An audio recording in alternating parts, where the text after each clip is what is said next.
Hello student, कैसे हैं आप सभी। तो आप सभी के कहने पे मैं एनसीईआरटी 11th का जो ज्योग्राफी का है उसके बाद का चैप्टर लेके आई हूँ। तो स्टार्ट करने से पहले स्टूडेंट मैं आप लोगों को कहना चाहूँगी कि बहुत बार ऐसा होता है, तूफ़ान का आना भी ज़िंदगी में बहुत ज़रूरी है। तूफ़ान का आना भी बहुत ज़रूरी है ज़िंदगी में। पता तो चलता है कि कौन हाथ पकड़ के रहता है और कौन छोड़ देता है। अगर आपके लाइफ में नहीं आए तो आपको पता ही नहीं चलेगा।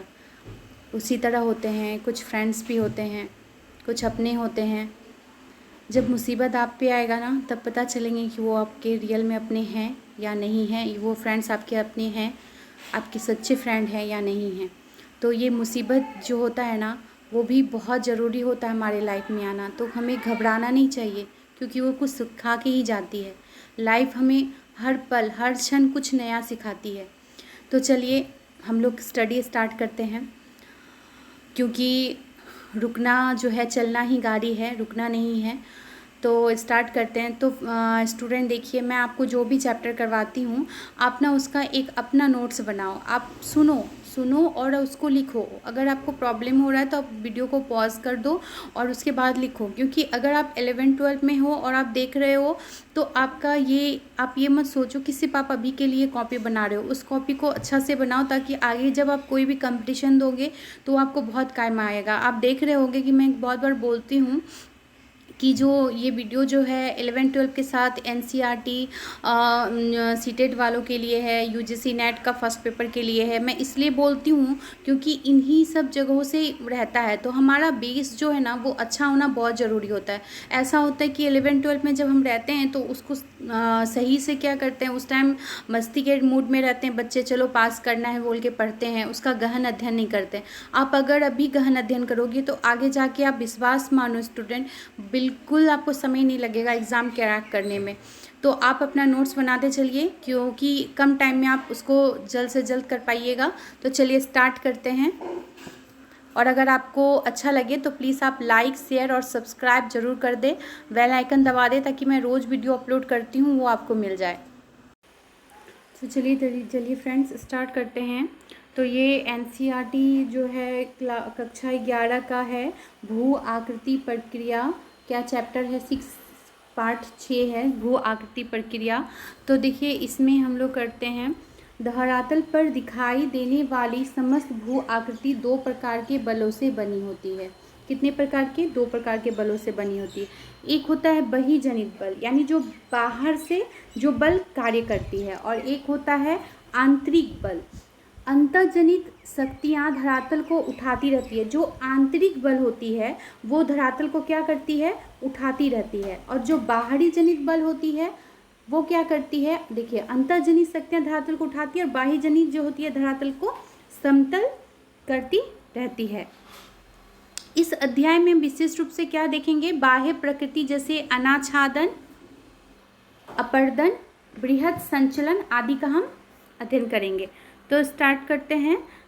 स्थलाकृतियों का जो स्वरूप होता है हमेशा एक जैसा नहीं रहता है, उनका रूप लगातार परिवर्तित रहता है। स्थलाकृतियों के स्वरूप के परिवर्तन में कुछ शक्तियाँ लगी हैं। इन शक्तियों को दो वर्गों में विभाजित किया गया, जो मैं आपको बताई। एक होता है आंतरिक और एक होता है बाहरिक शक्तियाँ। तो भू आकृति प्रक्रिया में ये बहुत ज़्यादा इम्पॉर्टेंट है, आंतरिक और बाहरिक शक्तियाँ। आप देख रहे हो, आंतरिक शक्तियाँ और बहिर्जनित शक्तियाँ इसको बोलते हैं, या बाहरिक शक्ति भी बोल सकते हैं आप। तो जो आंतरिक शक्ति होती है इसको दो भागों में बांटा गया है। कितने भागों में बांटा गया है? दो। पहला है पटल विरूपण और दूसरा है ज्वालामुखी। पटल विरूपण क्रिया के, अब देखिए जो यहाँ पे आते हैं पटल विरूपण और ज्वालामुखी। अब बहिर्जनित शक्तियाँ, इसमें क्या आता है? अनाच्छादन। अनाच्छादन मतलब क्या होता है? जैसे उसमें आता है अपक्षय, बृहद क्षरण, संचलन, अपर्दन और परिवहन। यानी ये जो क्रिया होती है, ये जो नदी, जो भी नदी के द्वारा, नदी के द्वारा, समुद्र के द्वारा, वायु के द्वारा जो भी स्थलाकृति का निर्माण होता है वो इन सब क्रियाओं के द्वारा होता है। अब हम इसको क्या किया गया है, कितने भागों में? अपक्षय की क्रिया को देखिए, इसको तीन भागों में बांट दिया गया है। भौतिक अपक्षय, रासायनिक अपक्षय और जैविक अपक्षय। अपक्षय जो क्या होता है, ये एक ही जगह पे होता है। अपक्षय की क्रिया जो होता है वो अपने जगह पे ही होती है। तो वो किन किन के वजह से होती है? एक भौतिक अपक्षय, रासायनिक के वजह से, और जैविक अपक्षय। तो ये उसका पार्ट है। आप इस चार्ट को अपनी कॉपी में ज़रूर बना लो। अब देखिए, बताते हैं, जो बल पृथ्वी के आंतरिक भाग में घटित होता है, आंतरिक जनित शक्तियाँ वो कहलाएगी। जो बल पृथ्वी की सतह पर उत्पन्न होते हैं उन्हें विभव जनित शक्तियाँ कहते हैं, यानी बाहरी शक्ति भी कहते हैं। धरातल लिए शैलों का विघटन जो है मुख्य रूप से मौसम के तत्वों के प्रभाव का ही परिणाम है, यानी मौसम का जो तत्व है उनके प्रभाव का परिणाम है। यानी क्या तत्व हैं? वायु, वर्षा, इन सब का बोल रहा है क्या है? वो परिणाम है। अब देखिए, तापमान, वर्षा मौसम के प्रमुख तत्व है, वही है। तापमान, वर्षा और मौसम के क्या हैं? तत्व हैं। और इनका ये क्या है? परिणाम है। जो धरातलीय जो विखंडन होता है वो उसका परिणाम है। अब धरातल की शैलें जैसे मौसम के तत्वों के संपर्क में आती हैं वैसे ही उनका अपक्षय प्रारंभ हो जाता है। पृथ्वी की सतह पर शैलों के टूटने से अपक्षय क्रिया होती है। अभी मैं आप लोगों को बताई कि अब शैल जो होगा, अपक्षय होगा, वो अपनी जगह पे ही होती है। यानी पृथ्वी की सतह पर शैल जहाँ पर है वहीं पे टूटेगी, तो उसको हम अपक्षय की क्रिया बोलेंगे। विघटन तापमान में परिवर्तन और पाले के प्रभाव से होता है। इस प्रक्रिया में शैल टुकड़े में बिखर जाती है। अपरदन की प्रक्रिया में शैलों के अंदर रासायनिक परिवर्तन होते हैं। अब देखिए, अपक्षय 3 प्रकार के होते हैं। कितने प्रकार के होते हैं? 3 प्रकार के। पहला है भौतिक अपक्षय, रासायनिक अपक्षय और जैविक अपक्षय। शैलें सामान्यतः ताप की कुचालक होते हैं। अधिक गर्मी के कारण शैलों की जो बाहरी परतें होती है वो जल्दी फैल जाती है, लेकिन जो भीतरी परतें होती है वो गर्मी से लगभग अप्रभावित रहती है। क्रमिक रूप से फैलने और सिकुड़ने, मतलब वो फैल रहा है और फिर सिकुड़ रहा है, फैल रहा है, सिकुड़ रहा है, तो ये क्रमिक मतलब बार बार बार बार ये चीज़ होता रहता है, जिसके वजह से क्या होता है, शैलों का जो मुख्य भाग से वो अलग हो जाता है। इस प्रक्रिया में शैलों की जो परतें होती हैं वो प्याज, आप देखे हो, बिल्कुल प्याज के छिलके की तरह क्या होता है, उतरती चली जाती है। इसे अपसल्कन की प्रक्रिया कहते हैं।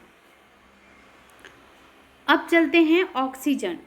ऑक्सीजन की जो प्रक्रिया का सबसे अच्छा ज़्यादा प्रभाव क्या होता है, लौह खनिज पर देखा जाता है।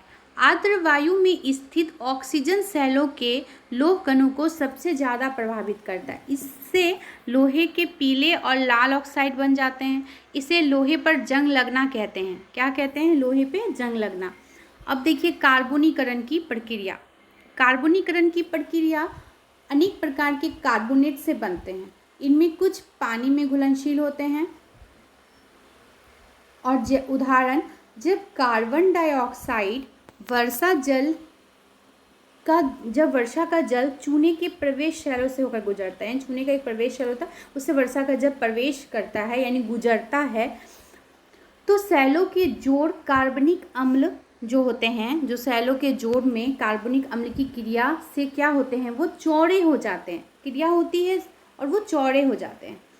जब ऑक्सीकृत खनिज, अब देखिए बोला, जब ऑक्सीकृत खनिज ऐसे वातावरण में रखे जाते हैं तो वहाँ ऑक्सीजन का अभाव है, तो एक दूसरी रासायनिक अपक्षय प्रक्रिया शुरू हो जाती है। ऐसी दशाएं प्राय भौम जल स्तर के नीचे, रुद्ध जल के या जल प्लावित क्षेत्रों में पाई जाती है।